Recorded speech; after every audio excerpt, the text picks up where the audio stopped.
32 নম্বর জাতির পিতা বঙ্গবন্ধু শেখ মুজিবুর রহমানের বাড়ি। এই বাড়ি মুক্তিযুদ্ধের ঐতিহ্য এবং ইতিহাসকে লালন করে এবং মুক্তিযুদ্ধের সূতিকাগার বলতে ধানমন্ডির 32 নম্বর বাড়ি।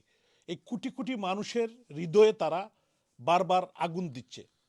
5ই অগাস্ট এই বাড়ি তারা লুটতরাজ করেছে, জ্বালিয়ে দিয়েছে। আজকেও আপনারা দেখেছেন, আজকে সেখানে গিয়ে অগ্নিসংযোগ করেছে, তারা ভাঙচুর করেছে, লুটতরাজ করেছে। এরা চুর, এরা ডাকাত। এবং ডক্টর ইউনূসের নেতৃত্বে ডক্টর ইউনূস সেদিন 5ই অগাস্ট বলেছিলেন যে আমি দায়িত্বে ছিলাম না, আজকে উনি দায়িত্বে ছিলেন এবং তার রেজিম দায়িত্বে। আজকে যেভাবে এই ন্যাক্কারজনক ঘটনা ঘটেছে এর তীব্র নিন্দা এবং প্রতিবাদ জানাই।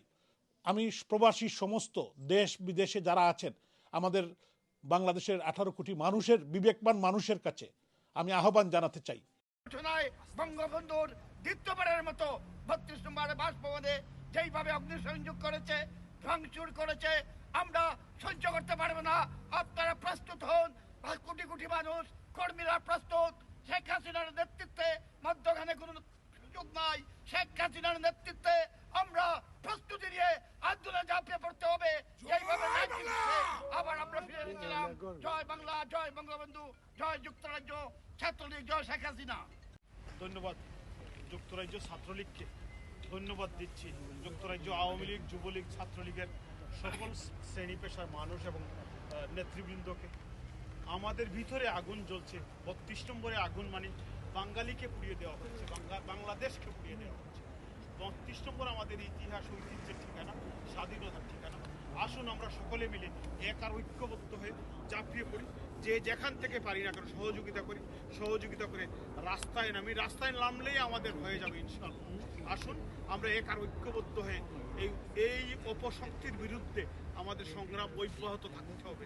যেভাবে বঙ্গবন্ধুর নেতৃত্বে ডাক এসেছিল 71-এ দেশ স্বাধীনের, জননেত্রী শেখ হাসিনার নেতৃত্বে আবারও ডাক এসেছে জেগে ওঠার এবং জেগে উঠতে হবে এবং বাংলাদেশের স্বাধীনতা সার্বভৌমত্ব রক্ষা করতে হবে। জয় বাংলা, জয় বঙ্গবন্ধু। প্রথমে আমি ধিক্কার জানাই আজকে যে ন্যাক্কারজনক কাজটি তারা করেছিল। আজকে না, 5ই আগস্টের আগ থেকে এখন পর্যন্ত সুৎকুর বাহিনী, বাংলাদেশের জঙ্গি বাহিনী যে কাজটি করেছিল, আমরা ধিক্কার জানাই এই যুক্তরাজ্য প্রবাসী বাঙালির পক্ষ থেকে। এবং আমরা আশা করি বাংলার মাটিতে যে কাজগুলো করেছিল, আমরা এই দুনিয়াতে ওদের বিচার হবে।